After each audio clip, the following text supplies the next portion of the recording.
right, everyone. Welcome to Search Strategies for Social and Behavioral Science Literature Reviews. I am the Dozier Education Librarian here at the University of San Diego. And if you have any questions or comments, feel free to drop them into the chat.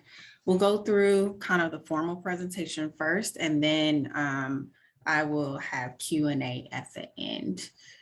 The live transcription is on and this is being recorded. All right.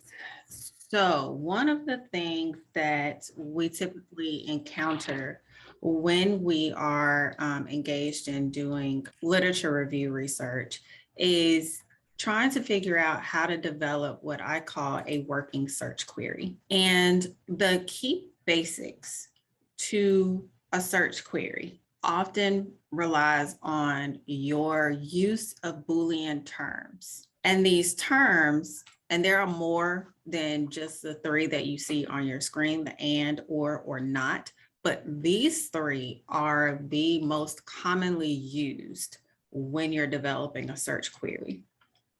Okay.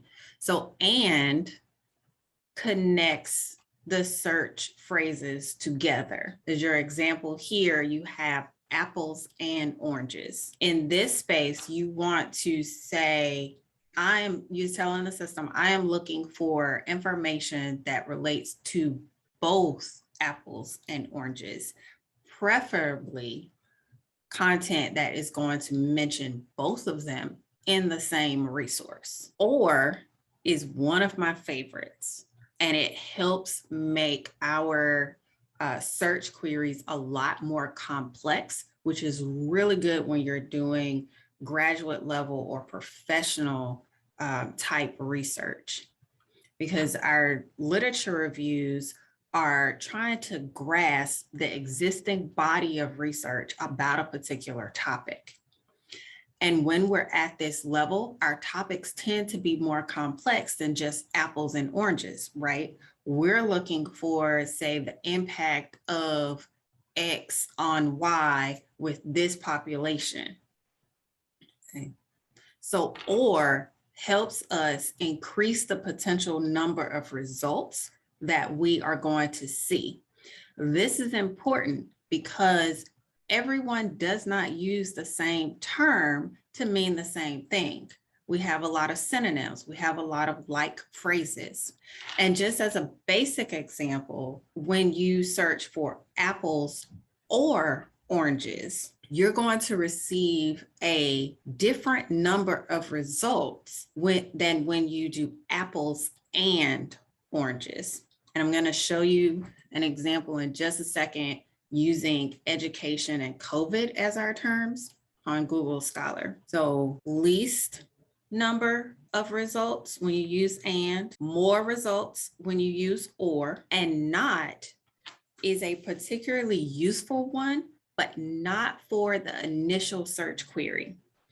I reserve the use of not for when I have conducted a few search queries already and I'm seeing terms across some of my results that aren't particularly relevant, and I want to weed those out. So for example, if I'm seeing apples, oranges, and then I have, if I'm looking for apples and blueberries, but I'm getting a lot of oranges, and I want just the content about apples and blueberries, but I want to weed the ones that talk about oranges out, this is when you use not. Not helps reduce the unwanted results.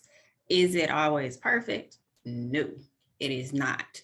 And one of the reasons that happens is because the system tends to look for synonyms sometimes. So if you see a result or two that still says oranges, it's okay, but most of them will be weeded out. In Google Scholar, which is one of the first places that people tend to go to when they're interested in doing research, to think, okay, Google Scholar, and that's fine.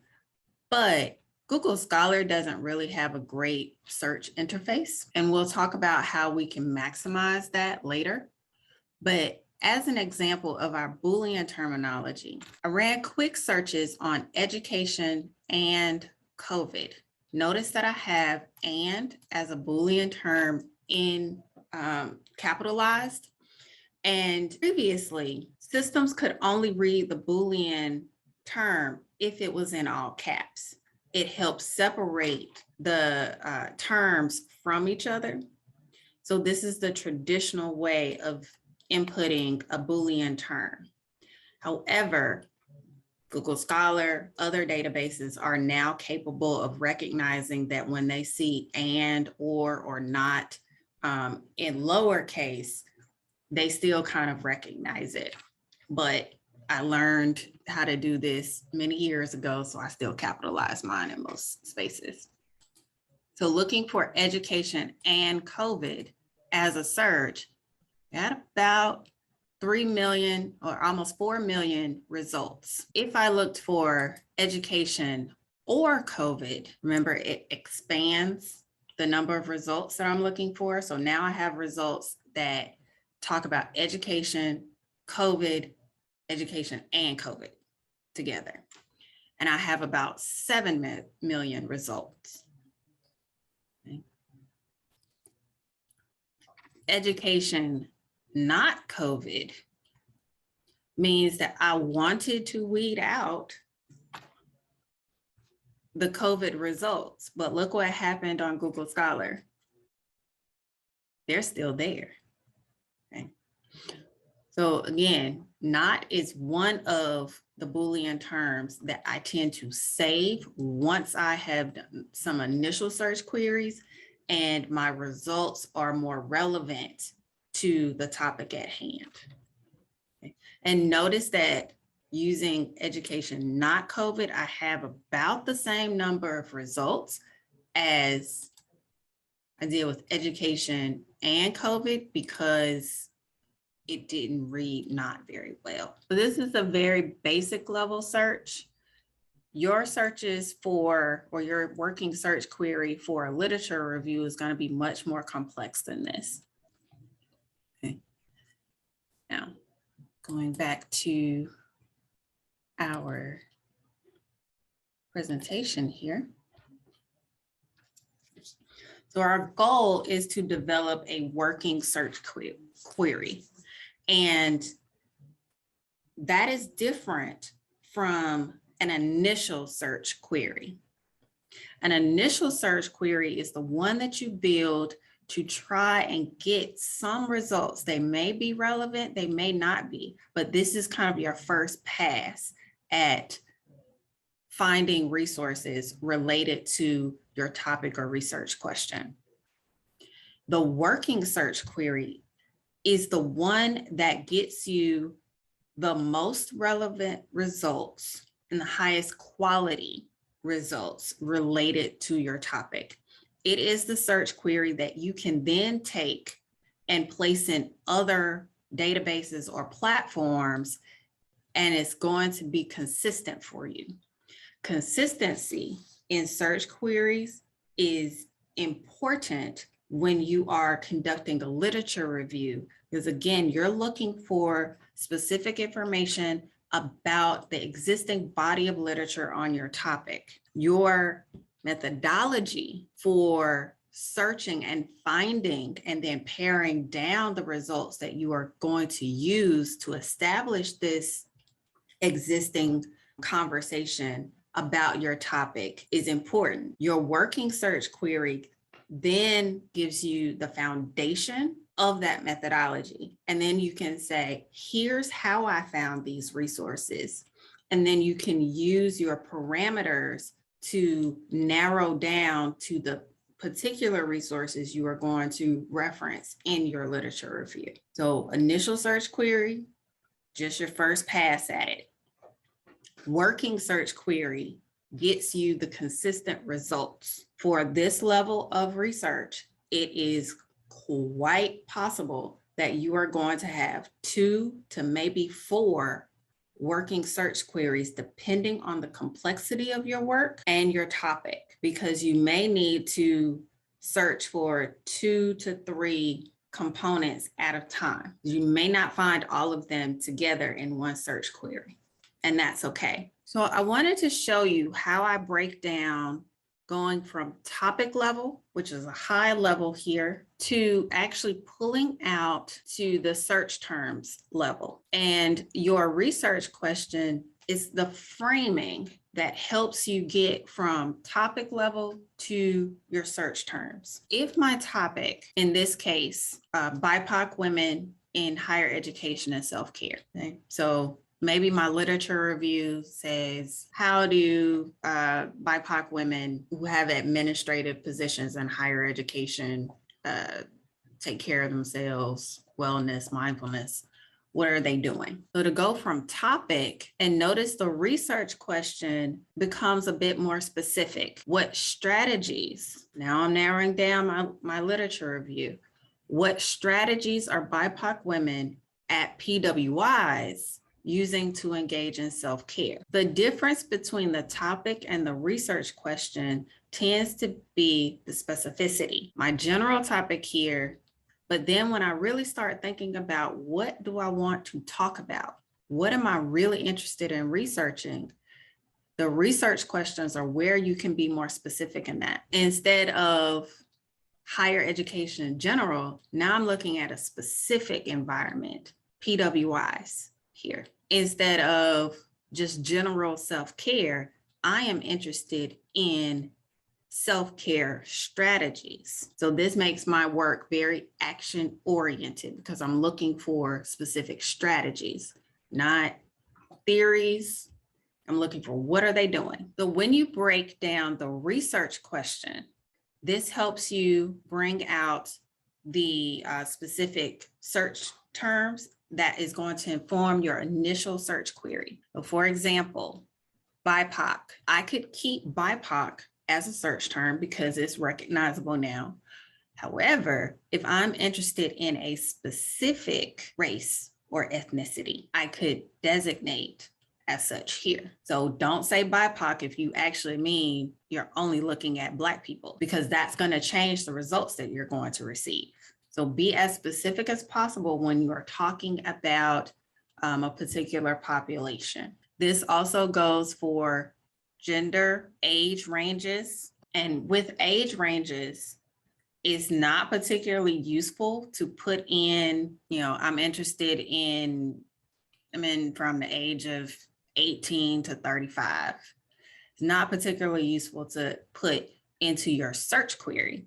However, I can show you some that will help you narrow down to that age group. Women, there are different ways to represent women in the search.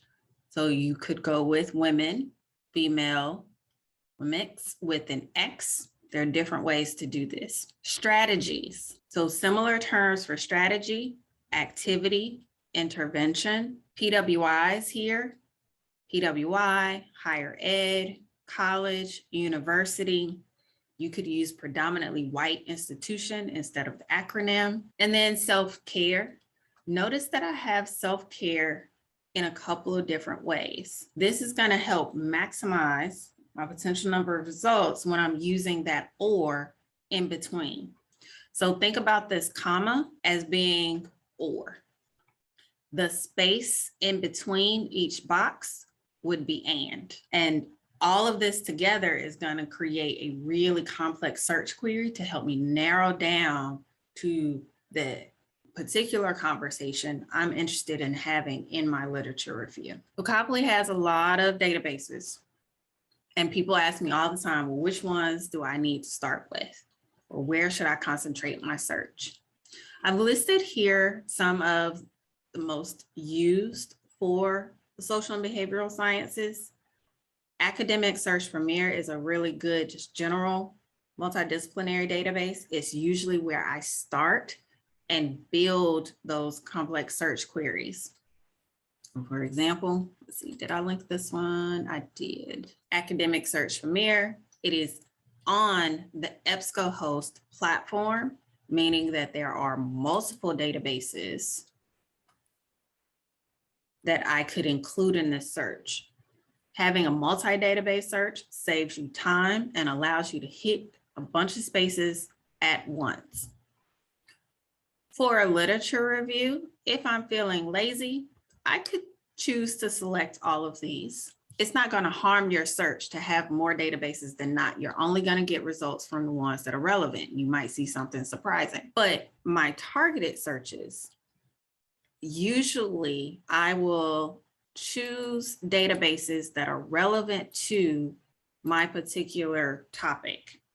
This is useful when you're doing literature reviews because, again, your search methodology, you want to be able to say, I looked at these databases that were relevant to my particular area of interest. And if you have read published literature reviews before, you will often see them in their search methodology say, I searched Eric and other education-related databases, as well as psychology-related databases like PsycInfo, and I came up with these number of results, and this is how I pared it down. I could do a search like this, and I'm just gonna pick a couple here.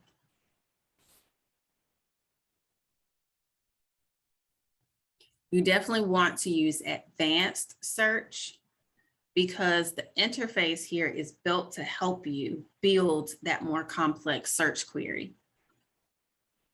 You see our Boolean terms on the left, and then we have these fields that we can search on the right.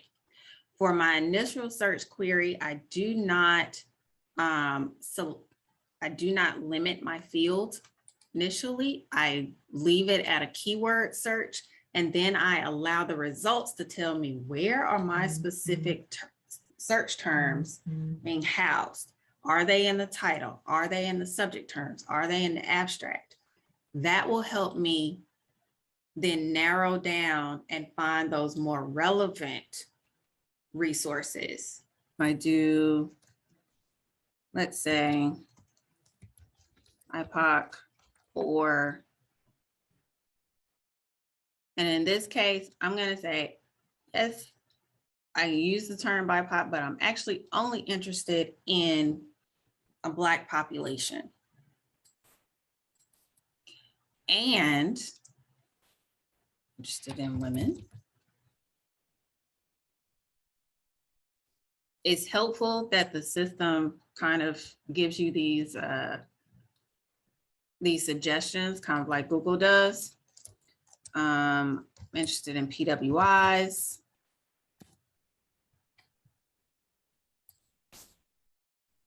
I can also add fields here. Self-care or go. I'm going to take out strategies here because I can modify these. Strategy or methods. Okay. No results are found. When this happens, and this can be typical if you have a lot of searches at the beginning, back up a step until you get some results. Let's take out strategies first, and let's see if we can find results, just this section. No results found, okay? So at this point, I'm gonna say, well, am I including all of the correct databases that I need? If I'm thinking about self-care, probably should have included some of the nursing databases.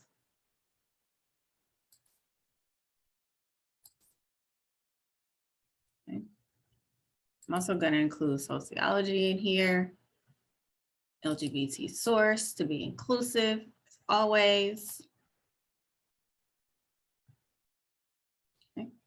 I know it switched to basic, but it's still complex here with the advanced search. Okay. Now I have results because I added relevant databases where my work was likely to exist. At this point, you can, scan the results that you receive. They are ranked by default by relevance. And I can see that some of the terms that I'm interested in are appearing as subject terms here. So when I refine my search query to develop that working search query, I can limit to subject terms. I can limit to the title. Notice I didn't limit by format because I wanted to see if there's a dissertation about the topic I'm interested in. That's a great space to look. You can also look at different results that you're interested in and explore the abstract. Limiting by an abstract search is really good when you have very specific terminology. I mean, things like particular instruments or discipline-specific terminology, or perhaps phrases that are likely to appear in your abstract.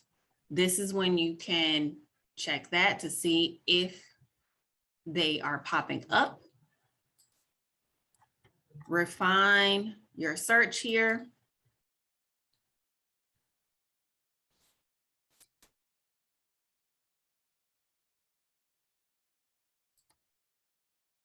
Actually, subject terms, let's do that.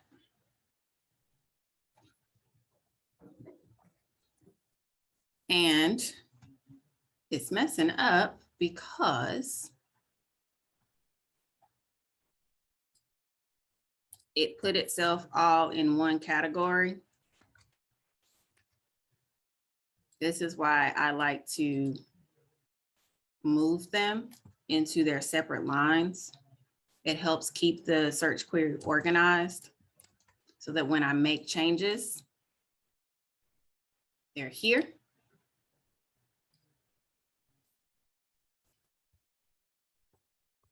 Okay.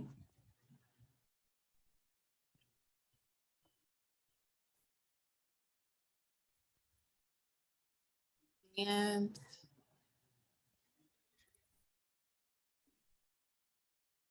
we'll get rid of these ands.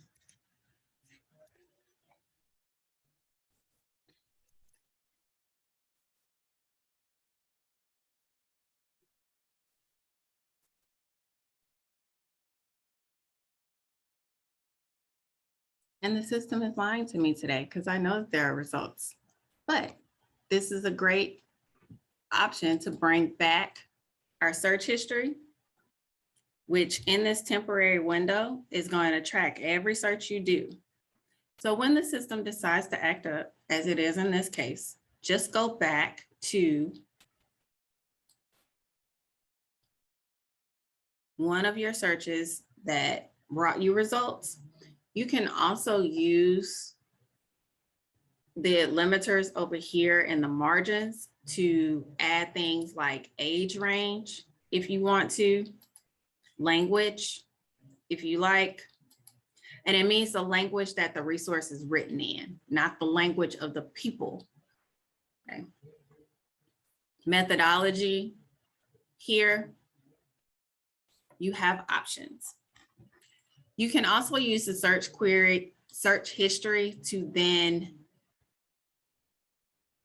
grab the query. Let's pretend this is our working search query. And I can take this query now and put it into other spaces like ProQuest dissertation and theses. If I wanted to see more potential results for dissertations about my particular topic, or if I wanted to look for this in Taylor and Francis or Science Direct, I have a working search query that I can use in different spaces for that consistent searching. Other things So Sage Premier Journals, Springerlink Journals, Taylor and Francis Wiley, these are all good spaces for you to use in this field. But you are more than welcome to search others. None of these databases are closed to you, okay? Now,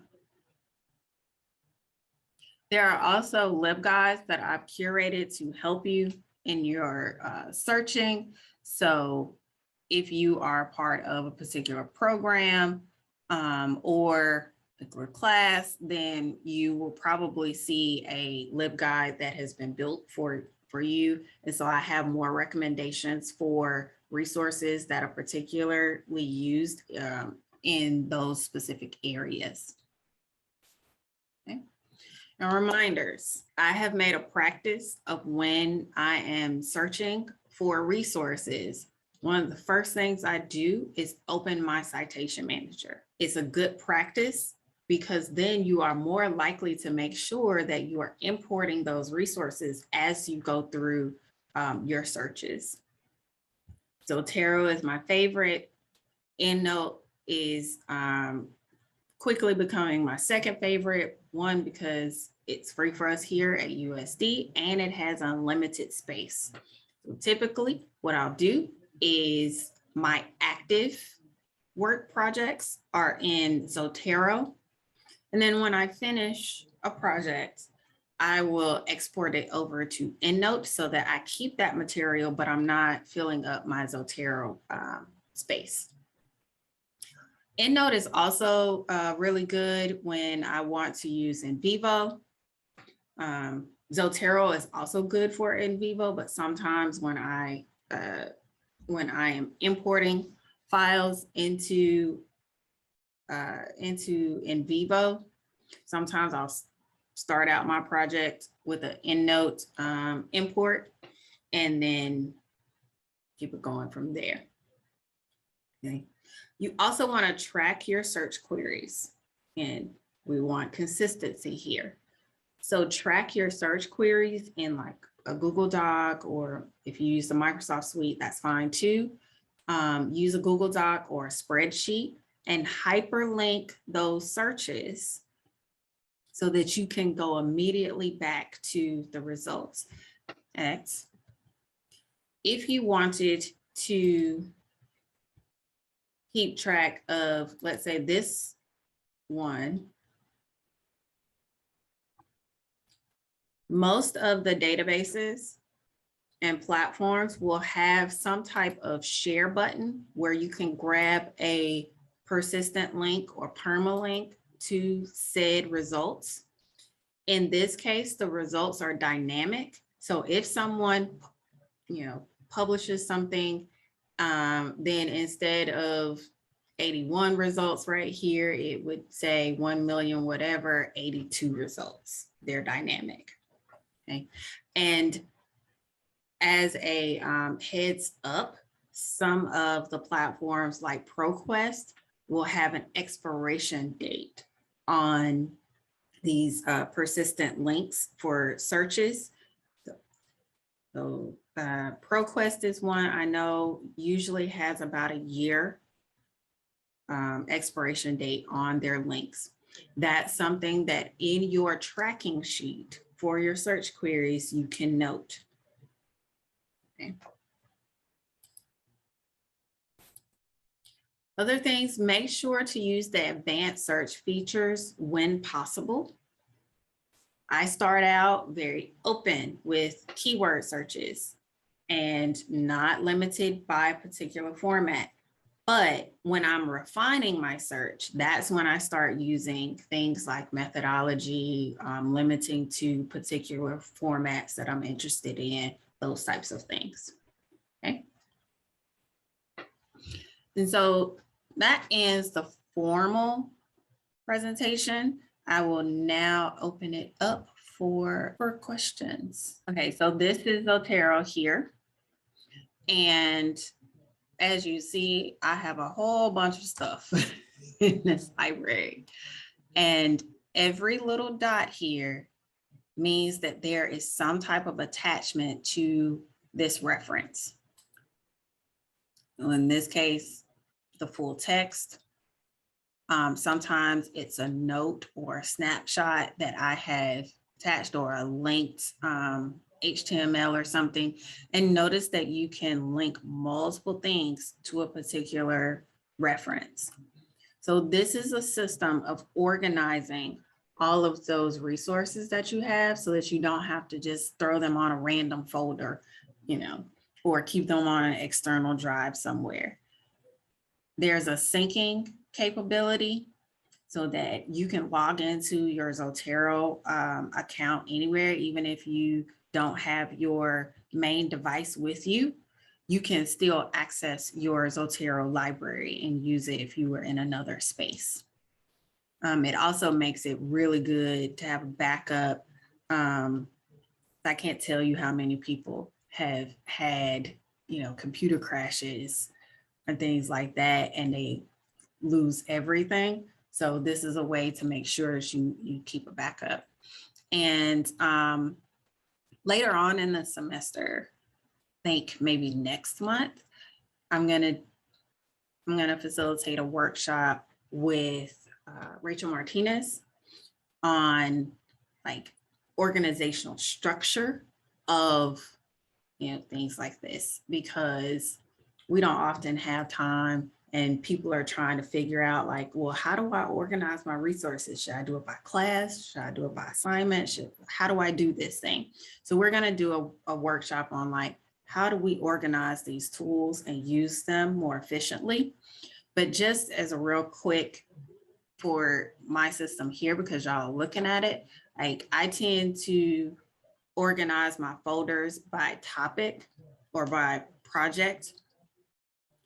So my bibliography, which are all of the resources that I have accumulated on a given topic, lives in the upper level folder.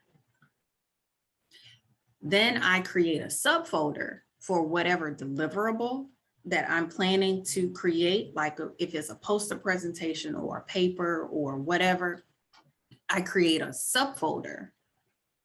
And then the items that I actually use, my reference list, would be reflected in that subfolder.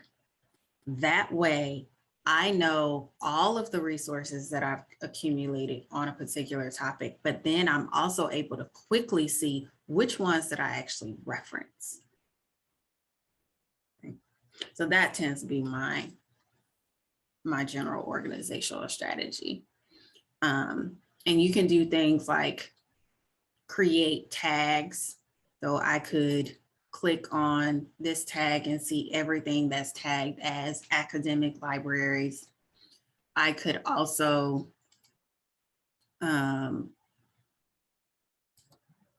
here you can create notes.